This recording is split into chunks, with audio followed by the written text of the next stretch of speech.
سائل کہتا ہے کہ ایمان کیا ہے؟ ایمان قول اور عمل کا نام ہے۔ قول کا تعلق دل اور زبان سے ہے، عمل کا تعلق دل، زبان اور جسم کے اعضاء کے ساتھ ہے۔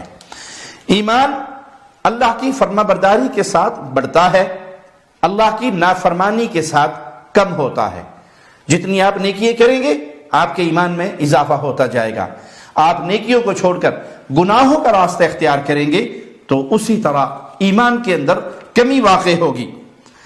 رسول اللہ صلی اللہ علیہ وسلم کا فرمان سنیے، الایمان بضع و سبعون شعبہ، ایمان 70 سے کچھ زیادہ اس کے درجات ہیں۔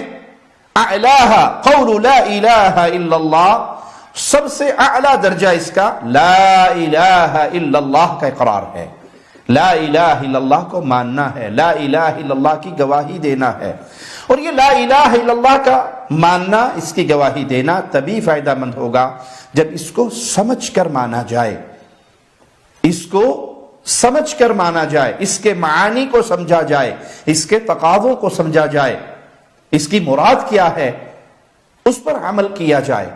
خالی لا الہ الا اللہ کی تسبیح پھیرتے رہیں، اقرار کرتے رہیں، زبان سے پڑھتے رہیں اور 70,000 دفعہ پڑھ کے سٹاک کر لیں، آپ نے اس کو سمجھا نہیں، اس کے معانی کو جانا نہیں، اس کے تقاضوں پر عمل نہیں، تو آپ مومن نہیں بنے اور وہ حق ادا نہیں ہوا۔ مثال دے کے سمجھاتا ہوں۔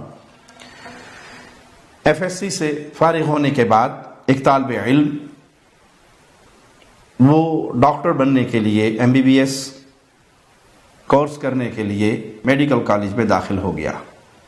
اس کے سامنے اب بکس ہیں، کتابیں ہیں، وہ پڑھتا نہیں ہے، سمجھتا نہیں ہے، صبح شام آنکھوں سے لگاتا ہے، چومتا ہے، سینے سے لگاتا ہے اور اپنے ساتھ ساتھ اٹھائے سینے سے لگا کے گھومتا پھرتا ہے۔ کیا خیال ہے 5 سال تک وہ یہ کام کرتا رہے تو کوئی بھی کالج اس کو ایم بی بی ایس کی ڈگری دے دے گا؟ کوئی عقل مند اس کو ڈاکٹر مان لے گا؟ ہر انسان کا جواب یہ ہوگا کہ نہیں، ایسا نہیں ہو سکتا۔ وہ ڈاکٹر تبھی بنے گا جب ان کتابوں کو پڑھے گا۔ کوئی انجینئر ہے، کوئی ڈاکٹر ہے، کسی نے ایم بی اے کیا ہے، کسی نے دنیا کا کوئی بھی فن سیکھا ہے، جب تک اس کو سیکھے نہ، ان کتابوں کو پڑھے نہ، اس تھیوری کو یاد نہ کرے، اس کا پریکٹیکل نہ کرے، کوئی بھی اس کو ڈاکٹر نہیں مانتا۔ سادہ سی مثال سمجھ آ گئی؟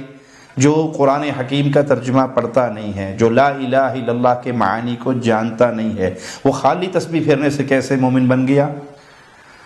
یہ مومن تبھی بنے گا جب وہ توحید کے عقیدے کو جانے گا، جب وہ لا الہ الا اللہ کا فہم، ادراک پائے گا اپنے دل میں، اس کی حلاوت پائے گا کہ یہ 2 جزء ہیں۔ لا الہ، پہلے انکار ہے ہر جھوٹے معبود کا، پھر اقرار ہے ایک سچے معبود کا۔ ہاں، اس کو سمجھ گیا تو یہ ایمان کا اعلیٰ ترین مقام ہے۔ وَأَدْنَاهَا إِمَاتَةُ الْأَذَىٰ عَنِ الطَّرِيقِ، اور ایمان کا سب سے کم درجہ کیا ہے کہ راستے میں کوئی تکلیف دہ چیز پڑی ہو تو اس کو اٹھا کے سائڈ پہ کر دیا جائے تاکہ کسی مسلمان بھائی کو تکلیف نہ ہو۔ اور حدیث میں آتا ہے ایک شخص نے یہی عمل کیا، اللہ نے اس کے اس عمل کو قبول کر کے جنت عطا کر دی۔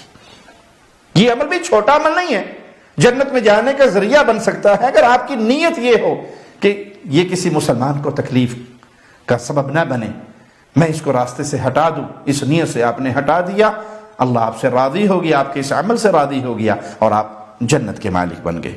وَالْحَيَاءُ شُعْبَةٌ مِنَ الْإِيمَانِ، اور حیا ایمان کے شعبوں میں سے ایک شعبہ ہے، یہ ایمان ہے۔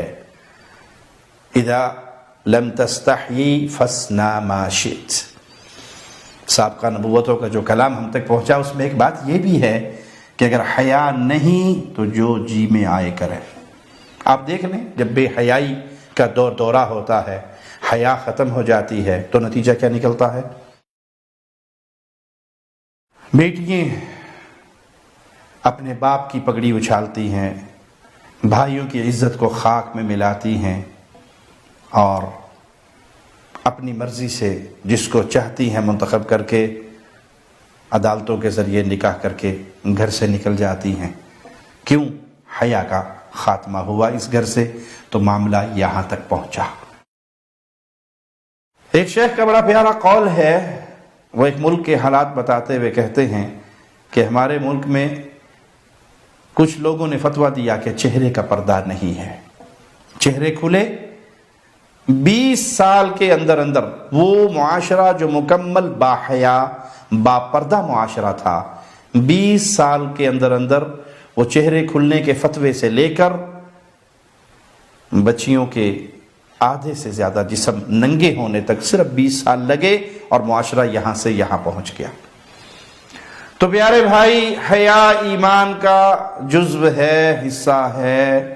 حیا جہاں ایمان ہوتا ہے وہاں موجود رہتی ہے.